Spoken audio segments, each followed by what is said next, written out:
কর্তামশাই নেন তামুক সেজেন্সি। ওটা কি হবে? বারে বৌরানিমা তো এ সময় আপনাকে তামুক সেজে দিতে তো। লাগবে না, ঠাকুরদা আসছে না। কেদা? তোকে কি জবাবদিহি করতে হবে আমায়? নব,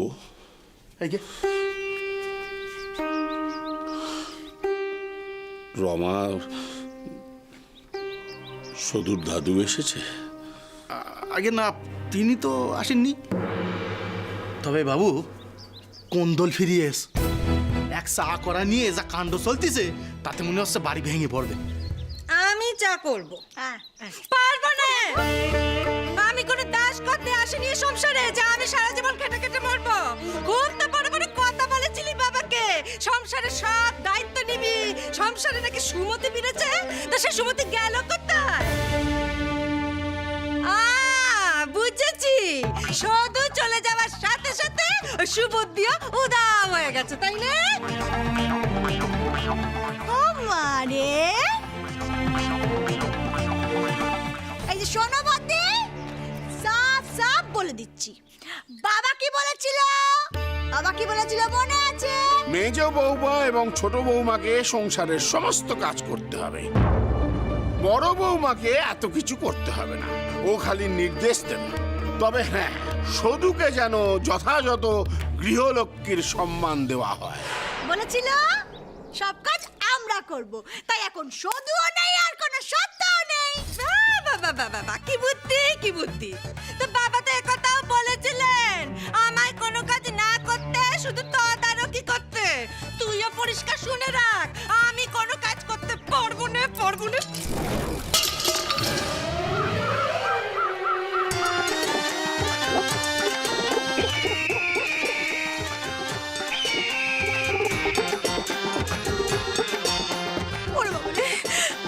দুটাতেই কথাটা মনে রাখিস।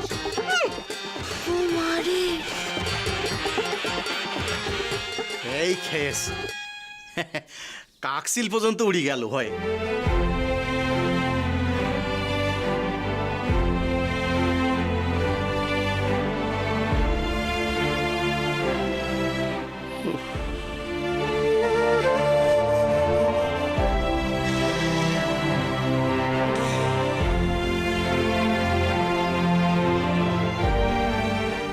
এটাই তো ভাবনার জটিলতা। যাতে দেখার কোনো বারণ নেই, কিন্তু কড়াই কেন থাকবে? তোর তো সদুর উপর খুব রাগ, তো সেই রাগ কিছুটা আমার উপর দেখা। আবার কোন্দল। সদু, সদু, এই তো নে মায়ের প্রসাদী ফুল, মাথায় টাকা, সব ঠিক হয়ে যাবে। জামাই কোথায়? তুই আমার কে রে যে আমি তোর কথা শুনে চলবো?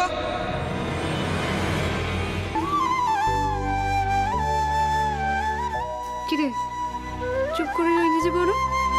জামাই কোথায়? তাকে আমি চলে যেতে বলেছি। চলে যেতে বলেছিস?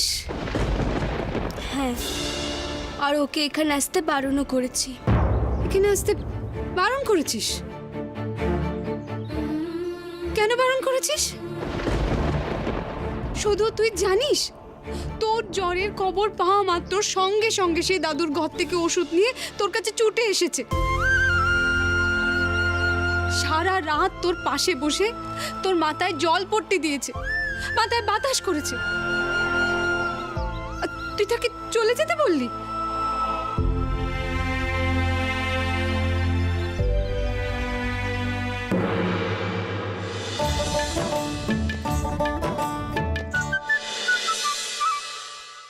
নবাবপুত্তর একটুও জেগে থাকতে পারেনি, সে গোটা রাত জেগেছিল, জলপট্টি দিয়েছে রাত জেগে।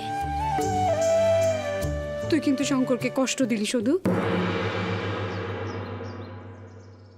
কি করব বলো, ও এখানে এসেছে জানতে পারলে তো বাড়ির সকলে ওকে বকা দিত। মা মেজুমা খুব রাগ করত, দাদুও খুব শাস্তি দিত। আমি যার ভুল করতে চাইনি। শুধু শুধু তুই জানিস নে তুই ভুল করেছিস কি না। তুই যা করেছিস তা সকলের মঙ্গলের জন্য করেছিস। সকলে তোকে ভুল বুঝেছে শুধু, এবার সেই ভুলটা তোকে ভাঙাতে হবে। আমি ভুল করেছি মহাখুড়ি, মিছে কথা বলা তো অন্যায়।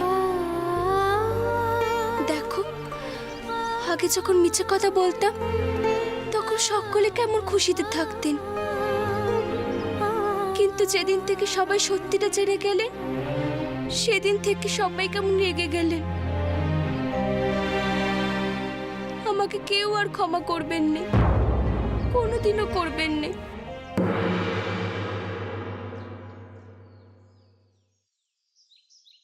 আমি এখানে আসায় যদি সকলে মিলেমিশে থাকেন তাতেই আমি ভালো থাকব, খুব ভালো থাকব।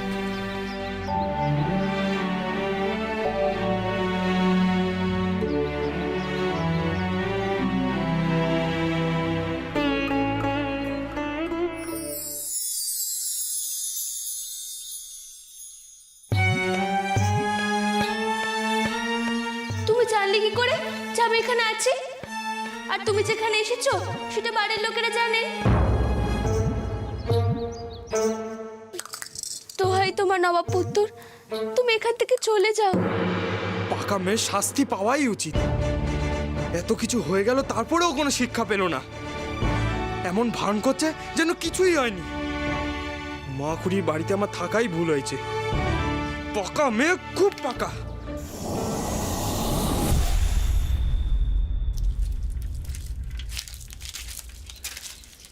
শঙ্করটা বাড়িতে নেই। অন্যদিন তো এত সকালে ঘুম থেকেই ওঠে না। কোথায় যে গেল ছেলেটা?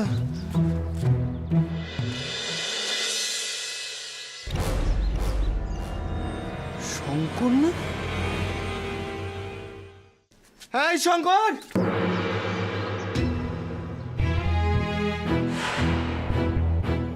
হ্যাঁ শঙ্কর ভাই, তুই এখানে কি করছিস? তোর চোখ লাল কেন? কি হয়েছে? এই তোর চোখ লাল, কাঁদছিলি তুই সদুর জন্য? সদুর জন্য কষ্ট হচ্ছে ভাই?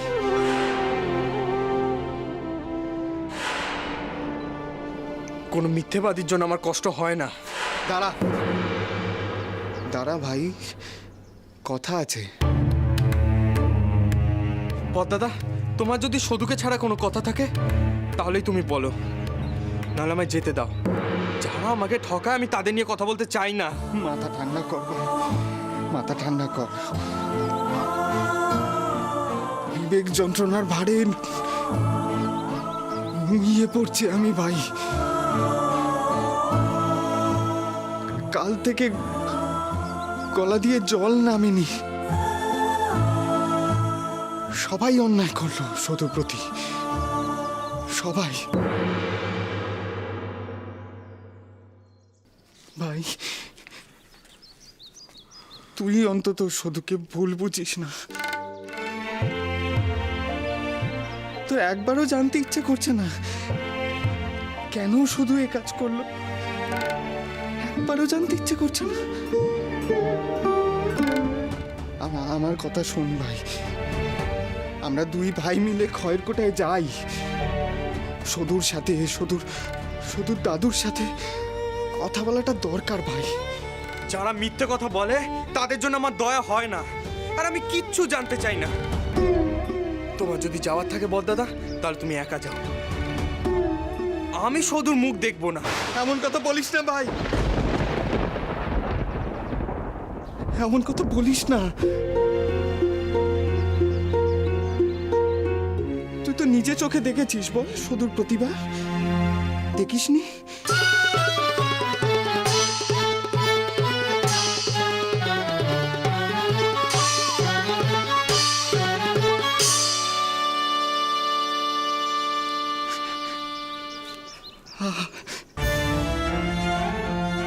কি সুন্দর প্রতিভা মেয়েটার।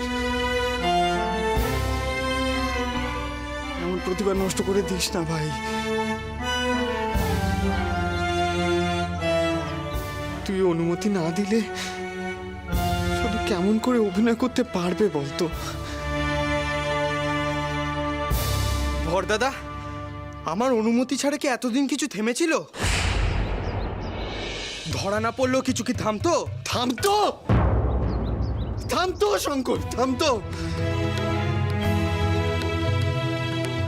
কাল রাতেই হয়তো শুধু শেষবারের মতো অভিনয় করতো।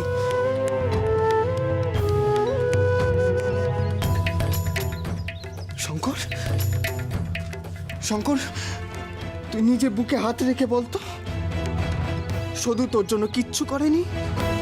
কিচ্ছু করেনি শুধু? করেছে।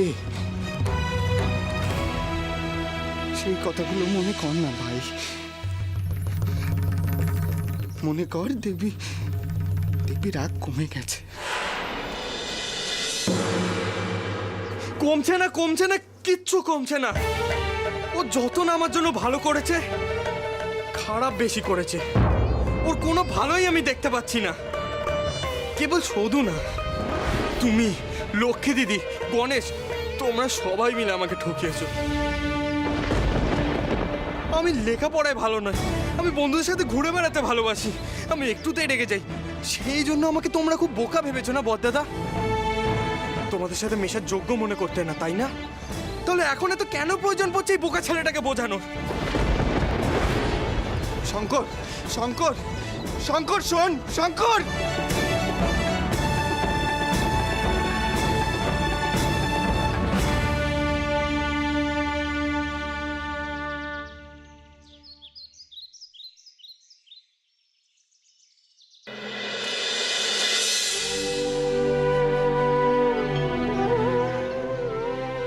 তোরা কেউ চিনলি না শুধুকে?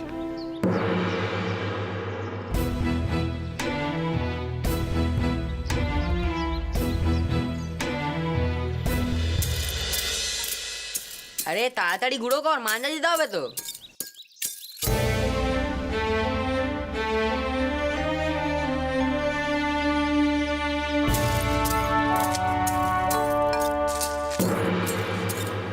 কি রে শঙ্কর, তোর বউ তো যাত্রা লক্ষ্মী, সেই জন্য বুঝি আমাদের সামনে ভাব নিয়ে দাঁড়ালি?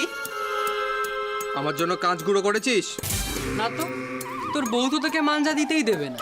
তুই তো স্কুলে যাবি, তোর জন্য কাজগুলো করে কি লাভ? তাই তো, তোর বউ যাত্রা লক্ষ্মী, তার কথা অমান্য করা যায়? আরে বাবা, আমরা তো ভেবেছিলাম তোর ঘুড়ি ওড়ার আগেই ভোগ কাটা হয়ে যাবে। করাচ্ছি ভোকারটা আমি, শুধু থাকতে আমাকে যা যা করতে দেয়নি, এবার আমি তাই তাই করব। থামবি তোরা? এতে হাসার কি আছে? এবার থেকে তোদের সর্দারকে তোরা আগের মতো পাবি। আজ থেকে স্কুল যাওয়া বন্ধ। মাছ ধরবো, লিচু চুরি করব,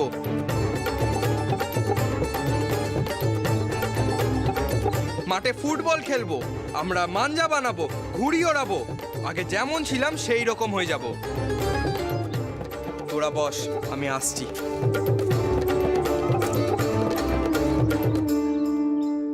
শঙ্করের পড়াশোনার জন্যই তো শুধু শঙ্করকে নিচে করেছিল। সেই শঙ্কর আবার আগের মতো হয়ে যাবে। এই শঙ্কর, যাচ্ছিস কোথায়? বই খাতাগুলো নিয়ে আসছি, বই খাতাগুলোকে বিক্রি করে সেই টাকা দিয়ে লাটাই আর ঘুড়ি কিনবো।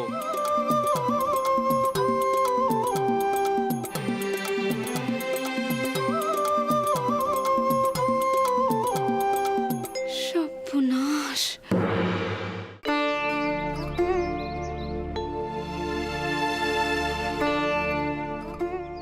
শঙ্কর, তুই গিয়ে শুধুকে ক্ষয়ের কোটায় পৌঁছে দিয়ে আয়।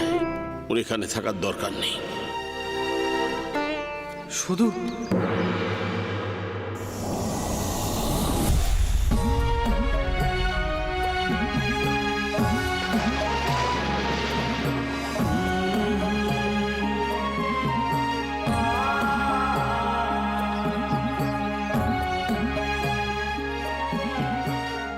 শুধু তুই জানিস তোর তোর জ্বরের খবর পাওয়া মাত্র সঙ্গে সঙ্গে সেই দাদুর ঘর থেকে ওষুধ নিয়ে তোর কাছে ছুটে এসেছে। সারা রাত তোর পাশে বসে তোর মাথায় জল পট্টি দিয়েছে, মাথায় বাতাস করেছে। তুই আমার কে রে যে আমি তোর কথা শুনে চলবো?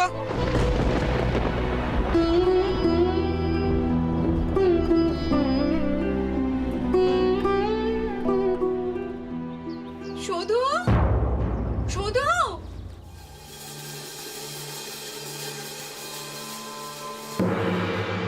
সর্বনাশ হয়ে গেছে। শুধু কি হয়েছে?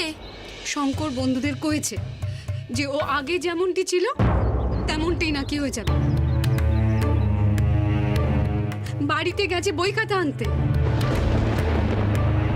সে নাকি বই খাতা বেচে গুড়িলাটাই কিনবে। কি নবপুর তো সমস্ত বই খাতা বিক্রি করে দেবে? শঙ্করের পেছনে করা তোর সমস্ত পরিশ্রম বেফলে যাবে। শুধু শঙ্করের পড়াশোনার জন্যই তো তোর এত মিছে কথা কওয়া। তুই তুই আর দেরি করিস নি শুধু, তুই তুই তাড়াতাড়ি যা। কি করব এখন? আমি জানি ও কেন এমন করছে। নবপুত্র আমার উপর রাগ করে সমস্ত বই খাতা বিক্রি করে দেবে। এই কথা করে যদি দাদুর কানে যায় তাহলে দাদু নবপুত্রকে খুব মারবে।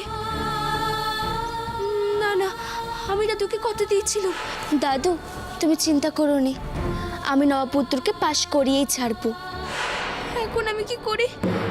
শুধু আর সময় নষ্ট করিস না, তুই তুই তুই তাড়াতাড়ি যা। আর শোন, শঙ্কর যদি রাগ করে তোকে দু চারটি কথা শোনায়ও, তুই গায়ে মাখিস না। হ্যাঁ মা, তুই না গেলে শঙ্কর কিন্তু সত্যি আগের মতো হয়ে যাবে। তুই তাড়াতাড়ি যা। আচ্ছা তুমি নবপুত্রদেরকে কোথায় দেখেছো? ওই যে যেখানে যেখানে ওই ওরা বন্ধুরা মিলে আড্ডা দেয়, ওই সেখানে।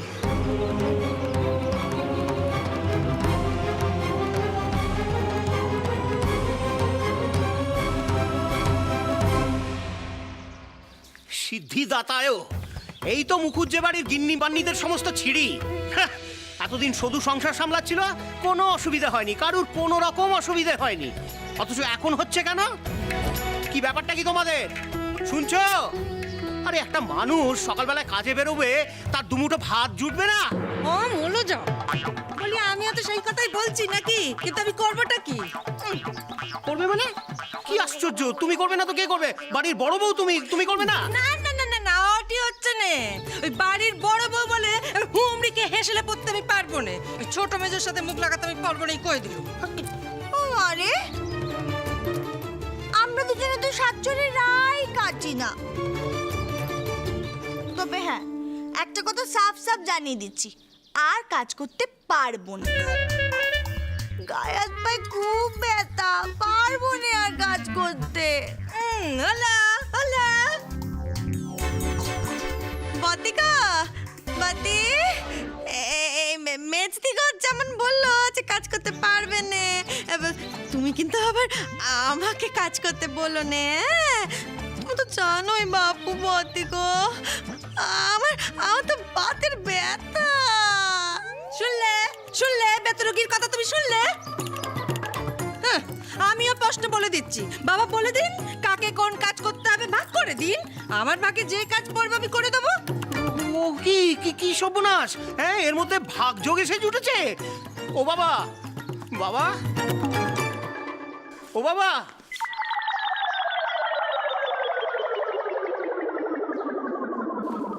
এই তো বাবু সোনা, কোথায় যাচ্ছিস বাবা? বই খাতা নে। হ্যাঁ, আরে বাবা, স্কুল যাওয়ার তো সময় হয়ে গেছে। স্কুল? একা তো শুধু নেই, তাই স্কুলে যেতে বাধাও নেই, লেখাপড়া করতেও বাধা নেই।